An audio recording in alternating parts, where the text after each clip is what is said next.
Cover Killer Nation, ladies and gentlemen, let's talk about some prog here in the year of our Lord 2013. A couple of weeks ago in the State of the Music address, I stated that prog had a good chance of actually breaking out here in 2013, or at least it's somewhat in the process of doing so already.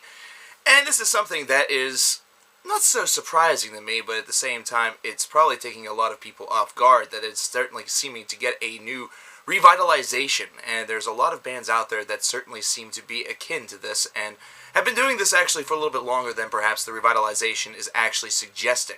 One such band is the band Riverside, and we're here to talk about their new album, Shrine of New Generation Slaves. And this album is the first album that they have done of full-length material since 2009's Anno Domini High Definition, but it is their first release actually since 2011's Memories in My Head. So that was just an EP. The Anno Domini was actually the full-length album, which I reviewed on Cover Killer, the Cover Killer channel, but that, of course, is now null and void and gone. So let's talk about these guys. This is an album that's going to be released in various different formats. It's going to be released on LP, it's going to be released in a 1-disc edition, and also a 2-disc edition that comes with 2 bonus tracks, both entitled Night Sessions, Part 1 and Part 2. Let's actually talk about that first. This is actually something that's a little bit out of character. It's definitely progressive in nature, however, it's a little bit different from what you would expect from the band. It's almost like these long improvisational jams that you hear that sort of has a little bit of an ethnic feel to it. It also has a little bit of just a free-flowing, almost jazzy sort of feel to it. It's very, very interesting work. It has and no really conceptual lyrics to it whatsoever, and it's kind of just one of those little bonus things that whenever you get a disc of this nature, you kind of pop on just to listen to. It's not really even something that maybe even would have worked with the album, but at the same time, it is neat of and in itself.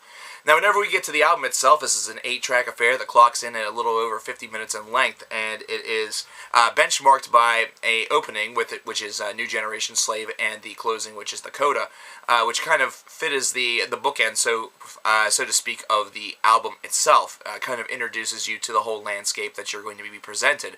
And if you're unfamiliar with Riverside, you'll definitely find out right away that they kind of have this balance thing going on, where they are able to balance the softer, more melodic side of their sound and the little bit more proggy / prog metal side of their sound very well.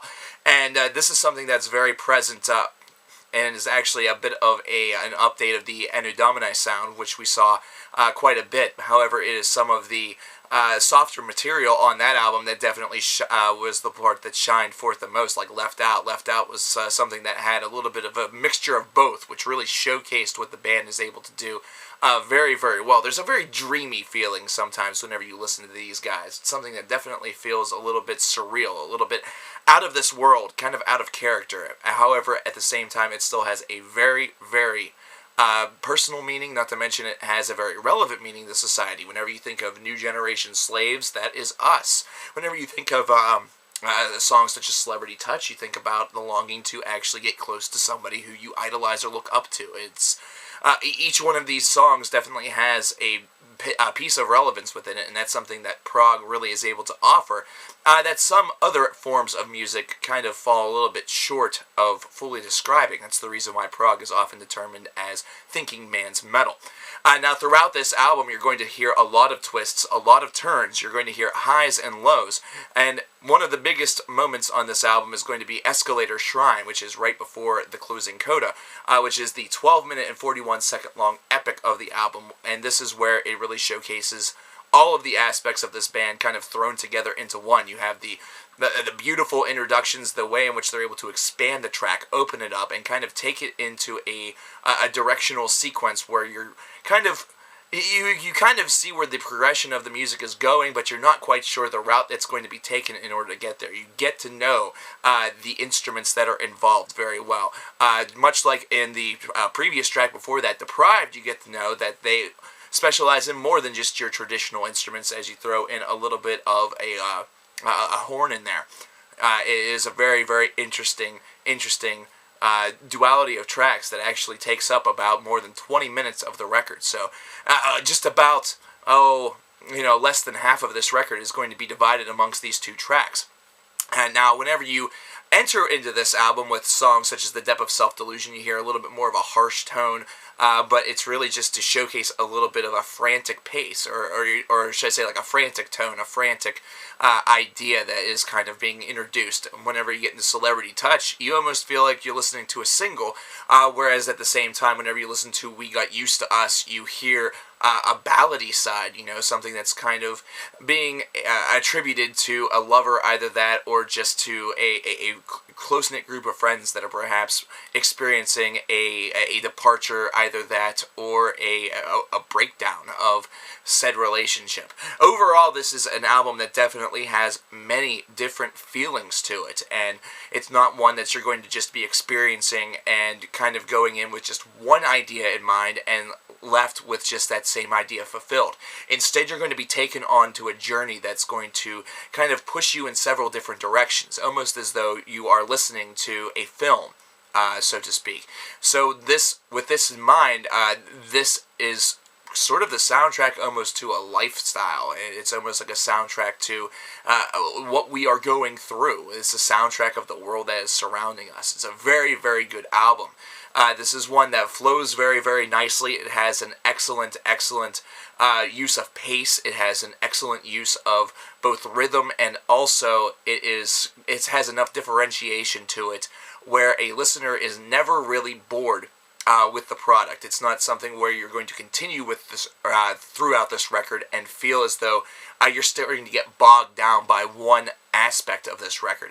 Instead, you are getting a nice healthy dosage of the heavier side, the more prog metal side of Riverside, while at the same time you're also getting that nice gregarious dose of their softer, their more elemental, their more free-flowing moments.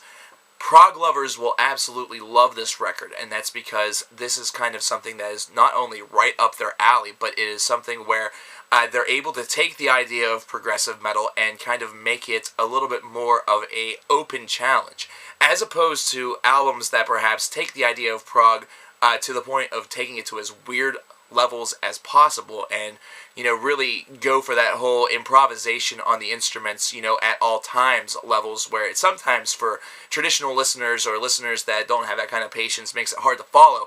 Riverside instead adds that personal touch to it, which actually makes the record extremely accessible for a lot of people. And I think that's one of the main reasons why Riverside is definitely a key part of the revitalization of the prog metal or the prog rock genre. Excellent work by these guys. I'd have to give this album a nice solid 9. We finally get an album that pushes that 9 barrier here in the year 2013, so we have an early contender that will potentially be making 2013's top 25 albums of the year list, so don't be shocked if you see this album once again in December. Definitely check out this record. I know a lot of you guys have been thirsting for me to check this one out, and it was definitely something I was going to do, and here it is. Ladies and gentlemen, this is a huge recommendation. I definitely implore you guys to check this out. This is something that's a little bit more for the more exploratory mind. If you're very, deep into death and black metal, and that's all that it's going to be for you, this really isn't for you. But if you need something that's a bit of a change, this is a good place to look. Ladies and gentlemen, Cover Killer Nation, I will talk to you guys next time. And do check out Riverside, Shrine of the New Generation Slayer.